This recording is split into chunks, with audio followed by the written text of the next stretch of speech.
Hey everybody, welcome to J&J On Jazz, powered by Jazzwire. I want to introduce you to my friend James, and I know for a fact he has at least 42 different pocket squares. That's right, they're in a box. And I want to introduce you to my friend Jeff, and he has at least one, or one too many, very loud and glamorous cowboy shirts. Loud and glamorous, man. That's just kind of how I roll. Loud and glamorous. All right. Must be a tenor player thing, Jeff. It's a tenor player thing, right? It's a tenor player thing. So today, we want to talk to you guys about feel, about developing our feel, the importance of feel. But I tell you what, before we get going with that, James and I are both on faculty at Maryland Summer Jazz, which is coming up later this July, July 16 through 18. The next session is July 23 through 25. So definitely check the website and join us. It's online, so we have people from around the world signing up. And this is powerful. We've done this many, many times. We have people like Randy Brecker on trumpet and Kenny Werner on piano and many, many more coming in. Here's something interesting. I'm friends with some of the board members at Saramon House. Saramon House is in Portland, Oregon. It's an arts organization. It brings the arts community together in Portland. And what they are doing is offering a full scholarship, an entire scholarship to attend Maryland Summer Jazz and 6 months of Jazzwire free. That's over $1,000 of tuition. Wow. So I know, right? So sign up here, simple to sign up, and enter that drawing. And so if you can't attend Maryland Summer Jazz because of the resources, here's a way to get it done. So please, please, please check that out. Okay, so we want to get talking about feel. I think we can all agree that jazz and funk and, all this great African-American bass music is about feel, right? The best notes in the world don't really matter if the feel isn't right. So James and I were talking about this, and I think that's one of the things that we dug about each other when we first played together, was how good it felt to just play a melody together, if nothing else.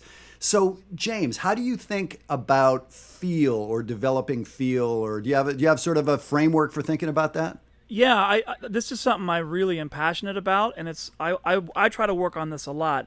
When I'm working with students, I always start the conversation about feel by asking who that student is listening to, because I think it's important that you pattern your feel, especially in the developing stages of your journey through this music. It's important that you pattern your feel after at least a couple of the masters, regardless of what instrument they play, because that's really one of the most personal parts of a player's style, is their own particular feel. So for me as a trumpet player, I'm going to ask a trumpet student, okay, who are some of your trumpet heroes? And when we figure that out, then we can start the conversation of what do their lines and notes feel like? What's their time feel like? Can you imitate that time feel? So for me, it's a very imitation-based thing, and I think it's very intuitive for me, and I try to take that approach to teaching it with students.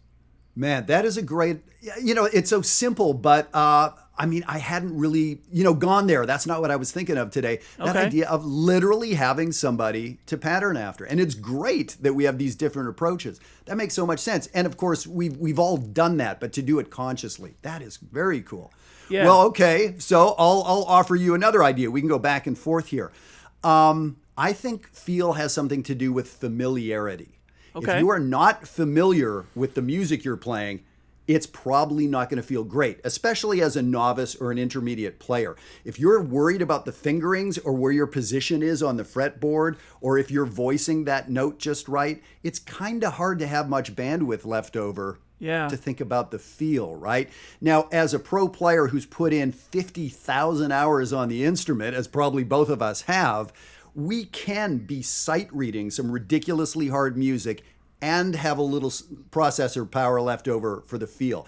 But so familiarity, so that's why we talk about memorizing these tunes, right? If it's inside your body, you're not having to look at the sheet of paper, which is taking up energy that you should be thinking about feel. Right. So that's a very different approach, maybe a little more mechanical or something, but making it very tangible. Feel, a lot of people say, oh, you can't learn it if you don't have a good feel. You got to be born, you have to be this color, you have to be that color. No. Familiarity is a good path, and having someone you want to copy. 2 good paths. Man, I dig that. What else? So the other thing, too, is you can get a little bit, I like that you said, maybe you said mechanical. I don't know that Analytical. So Sure. I like to take that approach too. So No, and I like that you also like to correct me, which fair enough. Okay. I have a PhD. That's what we do. So Yeah, I have a red country shirt. That's how I roll. Anyway, go on with your PhD. So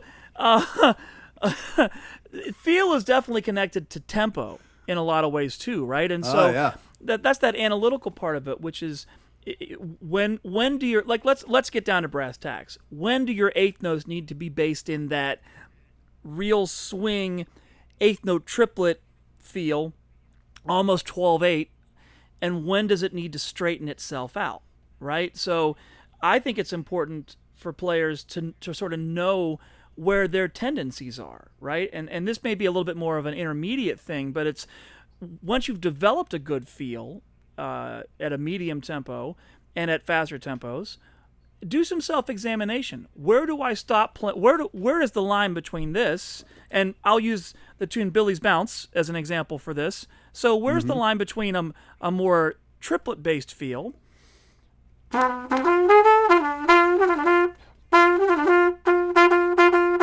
and a more even eighth note feel?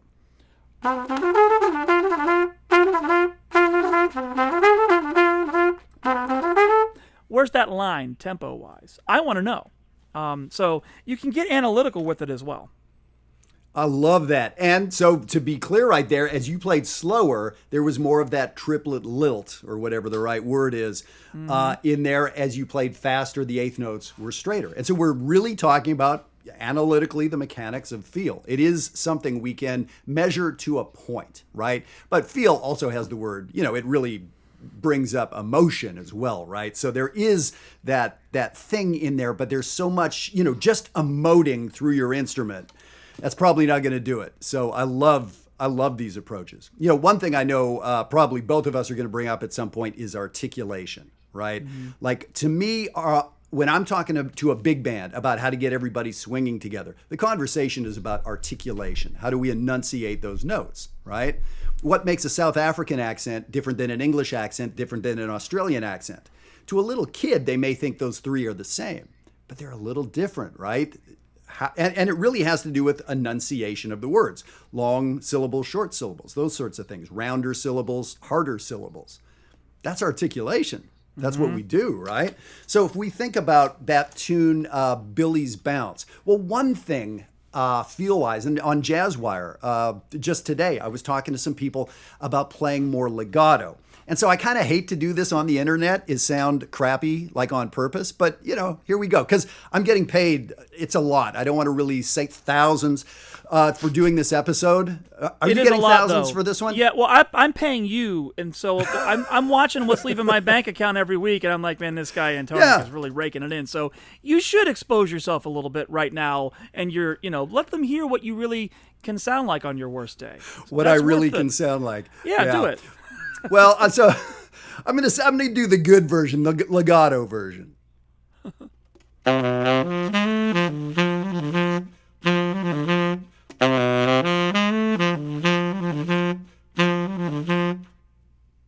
Just that first opening line. And there's definitely articulation, and there's short notes and long notes, but in general, it was very legato. So a lot of people, when they play jazz, might do something like this.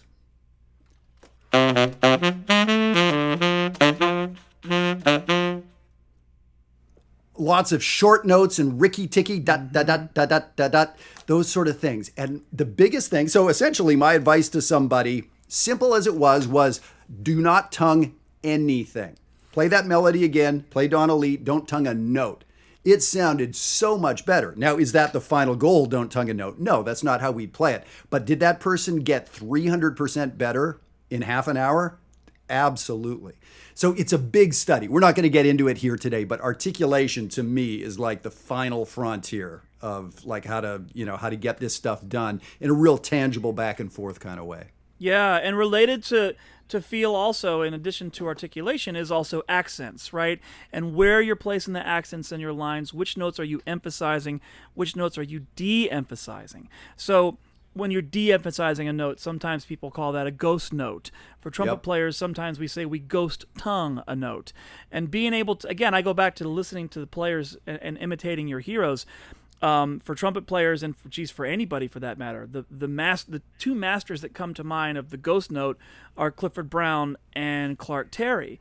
And so being able to get inside of those players' styles and play a melody like Billy's Bounce in the style of these different players will help you to develop a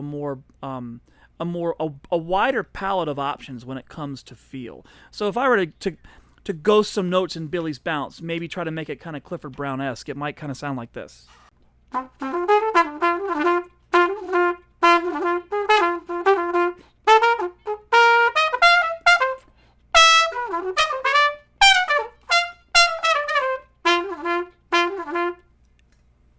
Yeah, man. So it's connected to articulation, of course, but just being able to swallow those notes, to de-emphasize them and really overemphasize those accents, to me, that's a very specific feel and a specific style that I like to use a lot in my playing.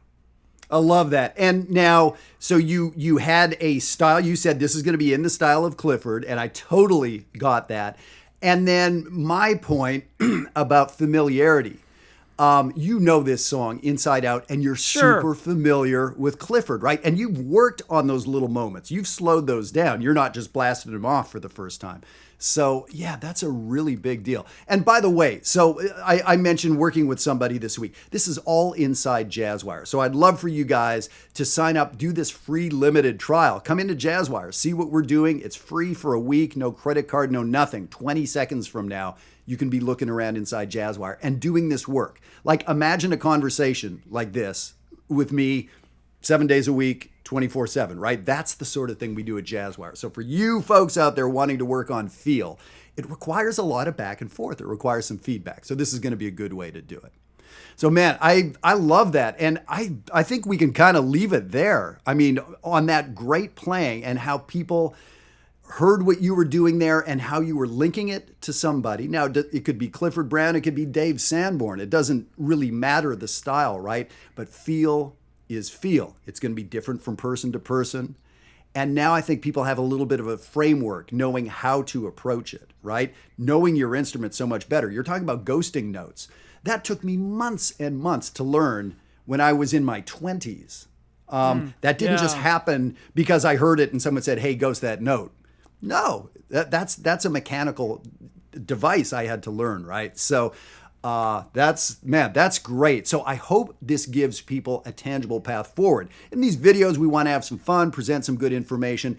But at the end of the day, I want you guys to know, what to do when you pick up your instrument 3 minutes from now. Jeff, before we leave it, having people to bounce these ideas off of is critical because we're not on the other end of the bell. We're not at the other side of the drum set. Having other people that can hear you as you're trying to develop these nuances in your playing and having feedback, that's really important. And I know that that's something that you do a lot of in Jazzwire. And so, I can't emphasize enough how being part of a community like that can really help you to grow, particularly with these more nuanced things, which are really important in your development as a player. So I had to get that out there so people could hear that.